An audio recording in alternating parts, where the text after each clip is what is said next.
In this video, I'll show you how to color grade logM on the DJI Pocket 3. I'm gonna try it out in this very kind of low light environment, and I'm gonna show you how you can really squeeze out the most out of this tiny camera. Let's go.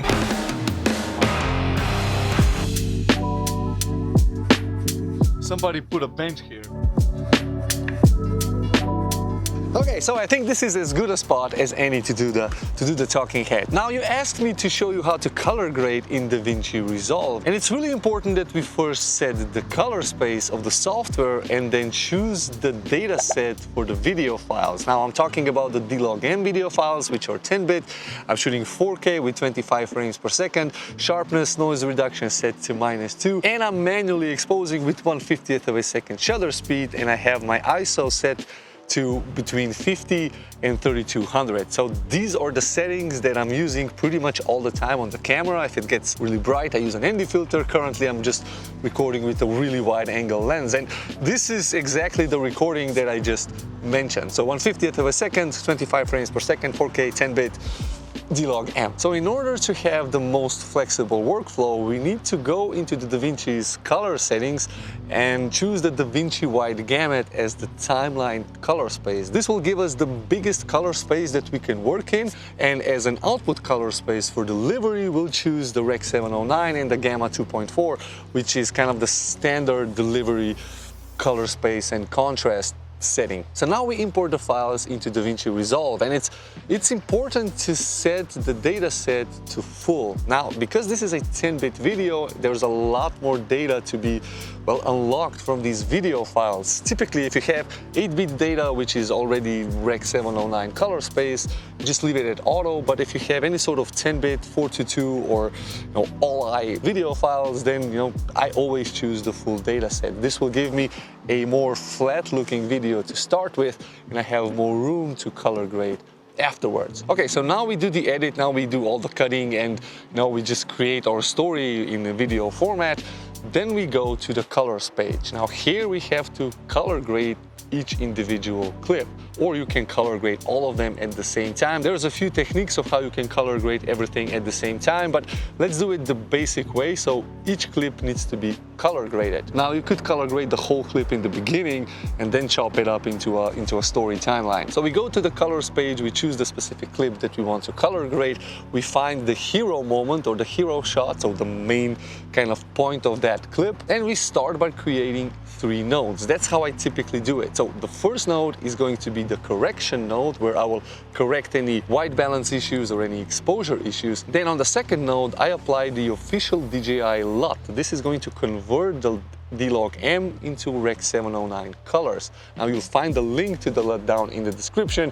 It's the official LUT from DJI's webpage, so you don't have to search online if you haven't found it yet. And then the third node is going to be the sharpening node. Because I've set noise reduction and sharpening to -2, I need to bring back the sharpness in post. This is why it's really important to set that to -2 so that you're flexible then in post to add sharpness if you want to. It's pretty much impossible to take it away if the video file is recorded with too high of a sharpness. So this would be the basic color grade or the basic color correction for logM. Now the cool thing is that if you have a DJI drone or an action camera, anything that has logM can be, well, color graded the same way, because those files are all 10-bit and they're pretty much exactly the same, with the difference of the sensor size. So the Pocket 3 has that 1-inch type sensor, my DJI Air 3S also has a 1-inch sensor, the Osmo Action 4 has a 1/1.3 or something inch sensor, but the results are pretty much constant throughout any camera, as long as you have the same camera settings and the same color space and bit depth of your recorded video file. So that would be the basic color grading. Now, but what happens if we have a lot of noise in the video, or if we want to get creative and punch up some of the colors, get more contrast, maybe blue out the shadows, yellow out the highlights, get a more orange and teal look? Well, for that, the basic thing is you need 2 more nodes. So for the noise reduction, you add an extra node right at the beginning. So the first thing that the video goes through is the noise reduction. Now, for this, you are going to need the Davinci Resolve Studio, because it's a studio feature I highly recommend you get the studio version if you're doing video creation, because it uses your graphics card more efficiently, and it's basically all of these AI features that really make or break the video are then accessible. So the first node would be the denoising node, and well, these are typically the settings that I use. Now I do play around with the sliders and I zoom in to see when the noise starts to disappear. I don't crank it up all the way because then it just makes everything look really artificial. So just to the amount that the noise starts to disappear, and then just a tiny bit more. So that's typically how I denoise all of my noisy videos from any camera. And for the look, we will add a node between the LUT node and the sharpness node. We want the sharpness to be right at the end. So in between we add a node, and here we can do, well, the color grades. You can play with the shadows, with the highlights. You can make sure that, you know, the really dark areas, the black areas are actually black and not, for instance, bluish, and that the really bright areas are white, not some sort of tint.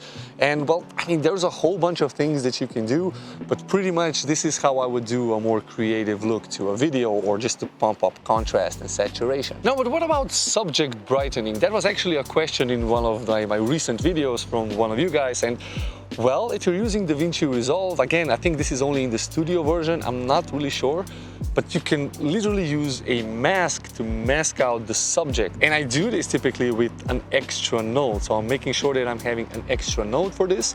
So you go under Magic Mask, you click a few times on the subject, and then just key out everything. So the artificial intelligence is going to really do a good job of masking out the subject. First of all, finding the subject and then masking it out. And well, now you have a node where you only have the subject, and you can do whatever you want with that subject. Make, brighter, darker, more detailed, less detailed, and well, that's how you separate the subject from the background. And you can do this for multiple subjects in the scene. However, I do recommend putting each one in an individual node, so then you have more control for each and every element in the video. And there we go. That's how I color grade my logM footage from the Pocket 3 and pretty much any other footage from any camera, because I typically use the same workflow. It works really well with logM because it's 10-bit and it allows you to get so much more from the video than if you just use normal colors from the Pocket 3. You have noise control and sharpness, and everything is just going to look so much better if you go